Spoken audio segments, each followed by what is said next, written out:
Previously, Jinwoo seizes the opportunity. He activates Dominator's touch, gripping Baron's arm with all his strength and twisting it until it snaps. In his final moments, he delivers a crushing blow to Baron's jaw.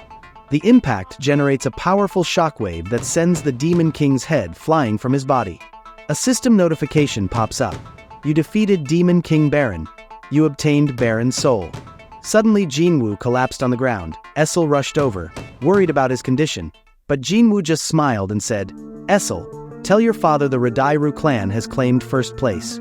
Upon hearing those words, Essel's eyes welled up with tears. Minutes later, sunlight began to break through the dark sky, and Jinwoo gathered his rewards.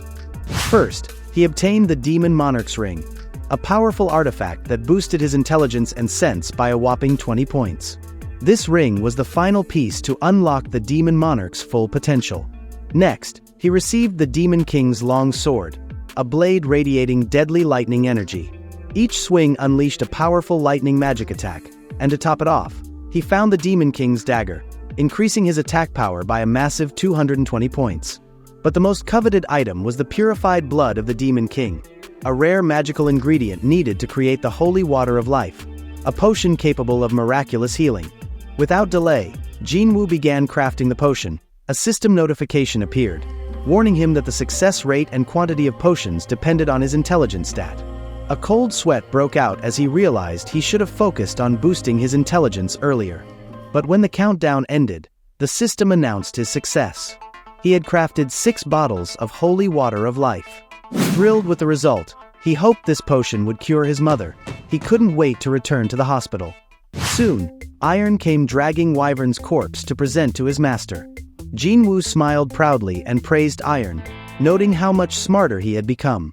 He uttered one word, "Arise." A black shadow emerged from the Wyvern's corpse, transforming into a colossal wyvern.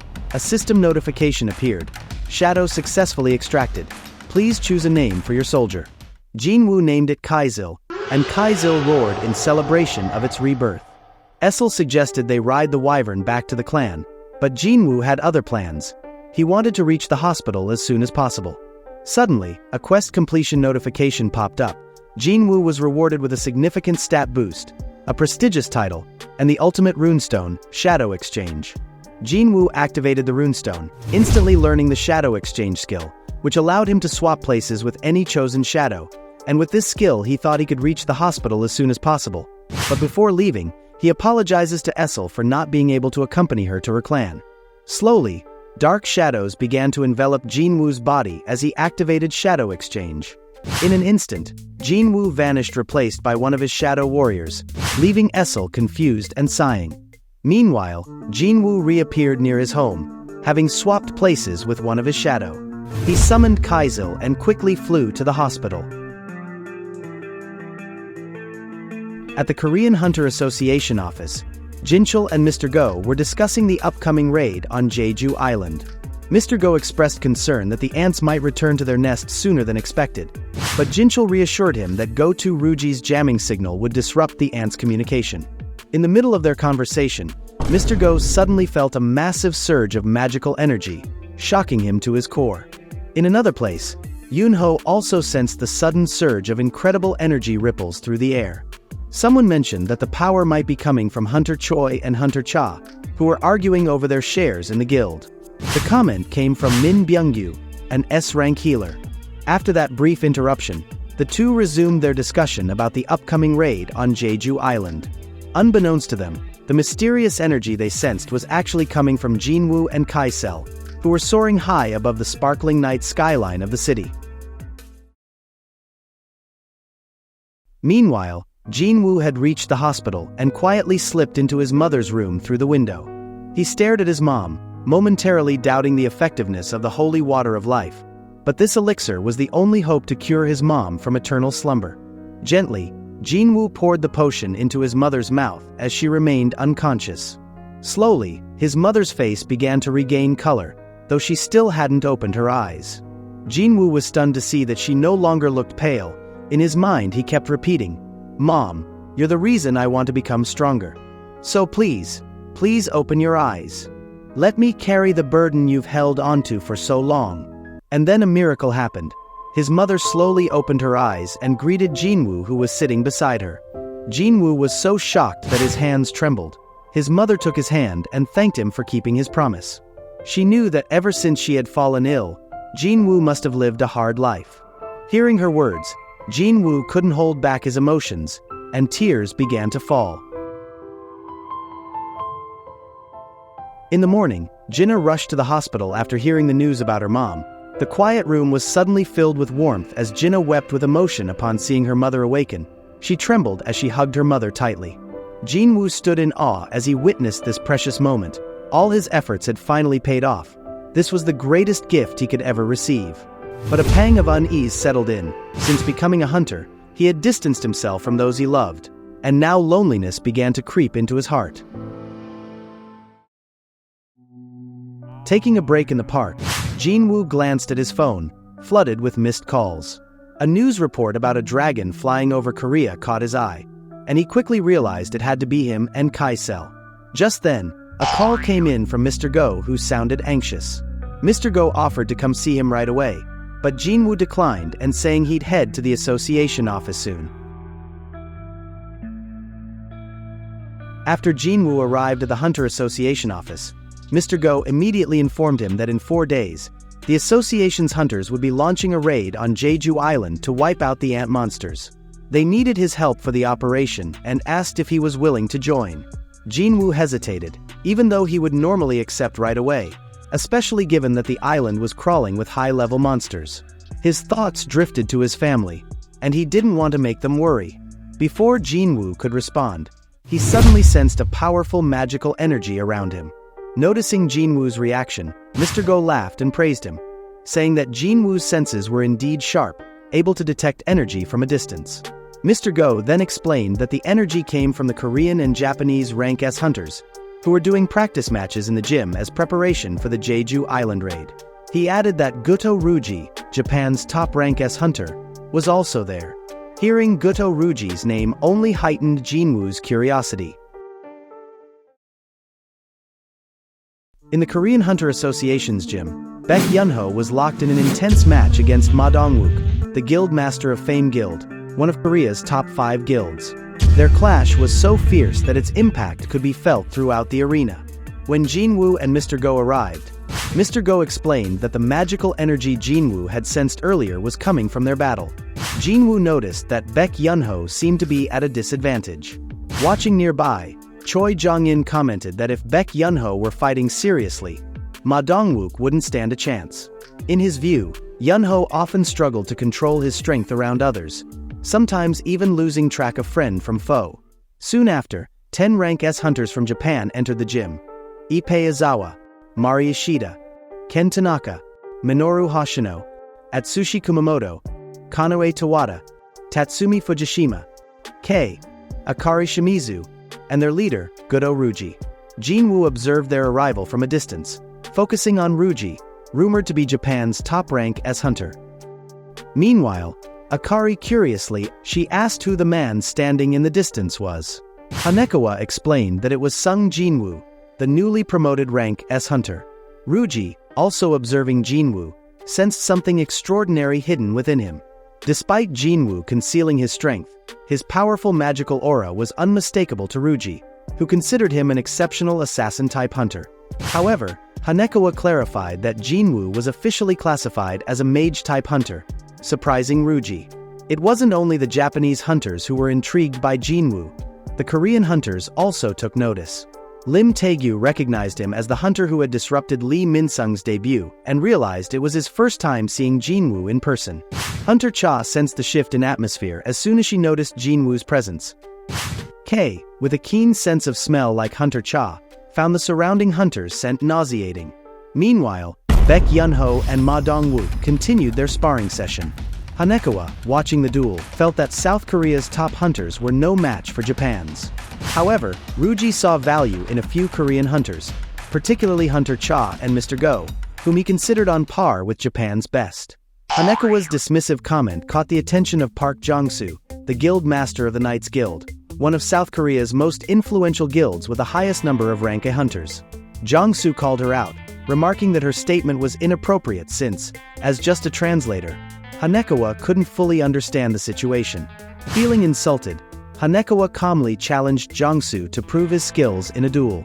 Jongsu accepted, with the rule that whoever grabbed the other's arm first would be the winner. There was no need for a brutal fight, as that would be detrimental for the upcoming Jeju Island raid. Hanekawa agreed, and they both prepared for the match. Hanekawa launched the first strike, darting forward with a barrage of swift attacks. But Jongsu, with his quick reflexes, dodged each blow effortlessly. Hanekawa pushed harder, intensifying her attacks, but suddenly her arm was knocked back. Jongsu casually remarked that it wasn't an attack, just a small, meaningless push. Hanekawa shot back with a smirk, taunting him for striking a silly pose despite his torn pants. Spotting an opening, she charged in again. However, Jongsu swiftly seized the opportunity and grabbed her arm, ending the duel with a win. He commented that fighting humans was trickier due to their unpredictable moves, unlike battling monsters. Ryuji was impressed by their duel. He asked Hanekawa to share his proposal with everyone. He then suggested they have another sparring session between Rank S hunters, following the same rules as before. Mr. Go agreed but noted that non-combatants and mage hunters couldn't participate since assessing their skills would be challenging. Yunho suggested a rule change.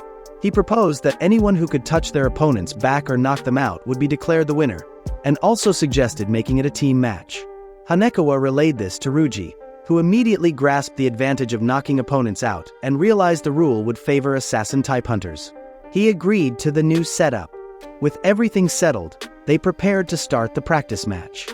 Team Korea consisted of hunters Baek Yunho, Ma Dongwook, Hunter Cha, and Lim Taegyu, while Team Japan included hunters Ken Tanaka, Minoru Hoshino, Atsushi Kumamoto, and Kanoe Tawada. From a distance, Jinwoo observed, noting that Goto Ryuji was sitting out, likely to assess the Korean hunter's capabilities. He felt lucky to witness such a rare match between Rank S hunters. As the two teams squared off, Ma Dongwook activated his skill and signaled the start. Tanaka couldn't help but admire Ma Dongwook's strength, marveling at how he could grow to a giant size. Eager for a power battle, Tanaka charged forward, exchanging blows with Ma Dongwook. Their fists clashed, sending a powerful shockwave across the arena. At the same time, Hoshino dashed toward Lim Taegyu, who quickly kept his distance and summoned several magic arrows, launching them at Hoshino. Although Hoshino dodged the attacks, he was visibly struggling. Mr. Go watched and noted that, even though the building was reinforced with the strongest magic stones, these hunters were managing to shake the room within seconds. Meanwhile, Yunho transformed and prepared to engage Kumamoto. Kumamoto found the match rules absurd and decided to fight with more aggression. He attacked Yunho from behind but quickly pulled back, feeling uneasy and doubting his compatibility as a hunter. Yunho sensed Kumamoto's killing intent in the previous move, yet was puzzled by his retreat. Determined to get serious, Yunho's hands turned white, his gaze sharpened, and he lunged with his claws. Kumamoto barely evaded. Jongsu, watching, was in disbelief, realizing his earlier duel seemed like child's play compared to the intensity now unfolding. Suddenly, a huge explosion echoed across the arena as Ma Dongwook was defeated by Tanaka. Tanaka declared himself the victor in this test of strength. At the same moment, Taegyu was thrown against the wall with great force, and Hoshino, satisfied, claimed his victory as well. Baek Yunho sighed, watching as Ma Dongwook and Lim Taegyu were defeated. Now he was left to face 3 opponents on his own. He realized that the Japanese hunters found it easier to target him first rather than dealing with Hunter Cha. Meanwhile, Tawada felt cornered and disoriented by Hunter Cha's fast and unpredictable attacks. Known as the Dancer, Hunter Cha used her agility to overwhelm her opponents quickly. She struck Tawada from all sides with swift, precise movements. When Tawada tried to counter, Hunter Cha's rapid attack knocked her hat off. In a flash, she moved behind Tawada and tapped her back, securing victory. After defeating Tawada, Hunter Cha hurried to help Baek Yunho, who was surrounded by the Japanese hunters. Suddenly, Kumamoto came up from behind, ready to strike. But with lightning-fast reflexes, Hunter Cha landed a series of blows directly to his face. Shimizu and Fujishima, watching from the sidelines, were stunned to see Hunter Cha deliver 14 punches in one go. Realizing she might have gone overboard, Hunter Cha began to panic. Kumamoto, now injured, looked furious. The Japanese hunters grew tense, knowing that when Kumamoto lost control, he could become dangerously unpredictable. Ryuji felt the same concern. If they didn't stop Kumamoto soon, the Korean team could suffer serious injuries. Enraged, Kumamoto launched a brutal attack on Hunter Cha, his strikes hitting the ground hard enough to crack it. She managed to dodge, but this time she was cornered.